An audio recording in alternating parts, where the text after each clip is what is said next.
Hey, it's Tony Brueski, and this is our week in review over the weekend, taking a look back at some of the most compelling conversations and stories that we've covered for you of the last week. Brand new episodes back Monday morning, bright and early, 5 a.m. here on the podcast. This is the Hidden Killers Podcast with Tony Brueski. Stories of shady behavior by the Murdaughs in Hampton County didn't just start with Alec. It goes way, way back. In all this week, we're going to be taking a look at the Murdaughs and their near century of influence of the residents of Hampton County, South Carolina. To take us there, Michael DeWitt Jr., award-winning editor of the 144-year-old Hampton County Guardian, joins us. He's also authoring the book Fall of the House of Murdaugh, to be released later this summer. What do you make of some of the allegations, if you will, or rumors and such, that Alec was involved in more things in the drug world with his addiction? When you look at how much he claimed that he was taking, I mean, it doesn't even seem to be humanly possible to go through that much in terms of money for drugs. Do you think there is something else going on there? Is there any evidence that points to a larger, more conspiratorial drug involvement that he was with, not necessarily connecting to the murders, but just in life? Was he making money through selling illicit drugs or trafficking them in some way, shape, or form?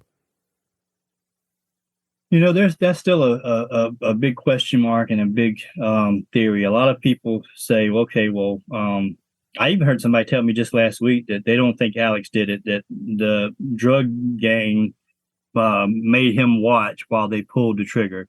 And I find that hard to believe. Yeah. I mean, if you're, he was a money, a meal ticket for them. He was a money man. I think that they had a lot more to gain by keeping him around and keeping him on the hook. But I think there's more to this drugs. It's obviously a lie. He wasn't taking 50 grand worth of pills a week. I think the drugs were a means of making money for him and a means of laundering money. Mm-hmm. If I understand the way, this worked through the indictments and the warrants, he'd say he takes a little bit of stolen money from the law firm. Say he takes 50 grand worth of stolen money. He gives it to cousin Eddie, Curtis Edward Smith. Yep. And he says, all right, let's buy some drugs and let's turn this into $100 grand or $250,000. Mm-hmm. So I think he was buying for himself, obviously. And I've heard rumors, that he was hooking up his friends and buddies with drugs whenever they needed some.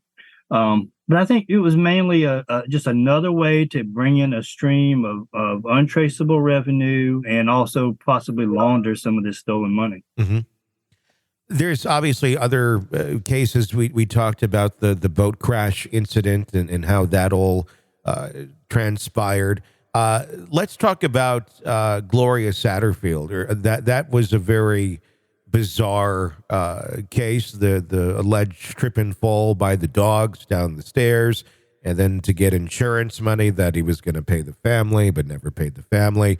Alec was there. We heard the 911 call, as was his wife, who was there as well. When you look at that one, do you view that one as this was just a really weird accident that happened and they ended up, he ended up, doing, non-correct things with the money and pocketing it? Or is there something more to that where there was an intention to try and kill Gloria for some reason? One thing you have to keep in mind, once a story like this, a crime saga like this becomes public, conspiracy theories abound. Sure. It's easy to believe the wildest and the worst, Mm-hmm. The family and the attorneys of Gloria's family and her attorneys, even they don't think this was foul play. Yeah. This was an accident. And I don't, if you look back, Maggie and Paul were home, and I don't think Alex was home that day. So I don't really believe this based on, there's no evidence there was any foul play involved. But what happened was once she fell and Alex kind of sprang into action, he saw an opportunity to create this fraudulent case and profit from it. So, in simplest terms, Alex wasn't the big bad wolf that pushed her down the steps. Alex was the buzzard who swooped in, looking to profit from her tragic accident. That seems to make a little more sense. And knowing his pattern of behavior was more so as the buzzard than the until we learned about his wife and child at a later date. When looking at all of these cases, you have Satterfield, and then you also have the allegations that have been made. Nothing ever, no investigation into the Murdaughs or his son Buster or anything like that. But obviously, rumors have flown around for quite a while with that. My question would be: they reopened the investigation into the death of Stephen Smith because of some evidence that was found in the murder trial, in the murder case of Alec Murdaugh. We don't really know exactly what that evidence was, why they would reopen that case connected to this. Everybody making their assumptions that, maybe he's involved. Can you speak to that at all? What was the catalyst for reopening that case? Obviously, it looked far worse than a true hit and run. It was not a hit and run by any stretch of the imagination in terms of evidence, but why was Murdaugh connected to that? How did that reopen in connection with his case? That's a question I can't firmly answer. If I don't know something, I'm going to tell you I don't know it. I try to be honest and straightforward. Yeah. I've heard, SLED's statement back in June of 2021. It kind of read one way, but then a more recent statement kind of read a different way.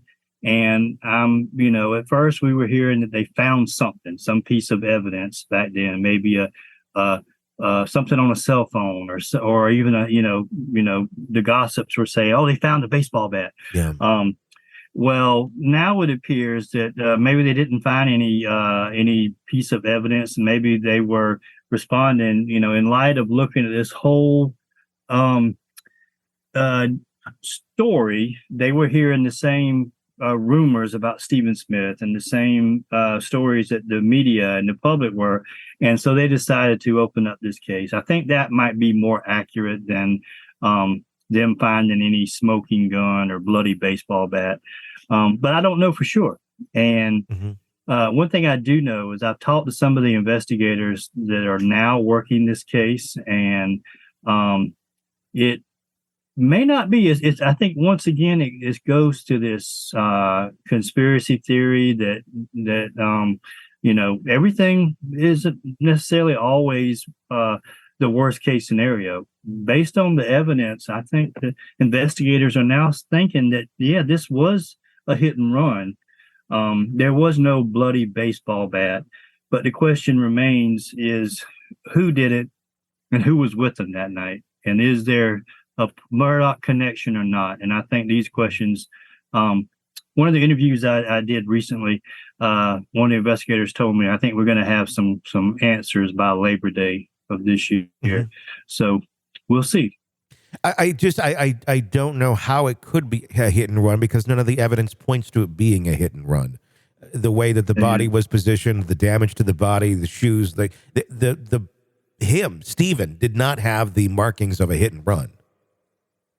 Well, and that's what we were hearing for a long time. But after talking to some of the private people that have been hired by Bland Richter and different people very close to the case, they're saying that they're kind of leaning toward the fact that that an item like a mirror on a truck could very well have done that. They think that They don't think he was killed anywhere else and dumped in the road. They think he was killed in the road, and they think it was not like a standard hit and run where a vehicle hits you and knocks you out of your shoes. They think it was something swiped him like a mirror or a part of a vehicle that would, do significant impact to the brain and the neck, but not necessarily, knock you out of your shoes or throw your whole body. So interesting.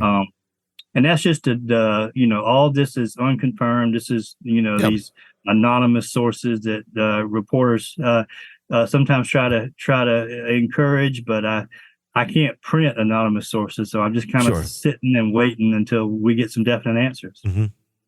Let me ask you this in closing. Are we going to hear more? Do you feel like there are more stories here in the tragic story of the Murdaugh name and the family?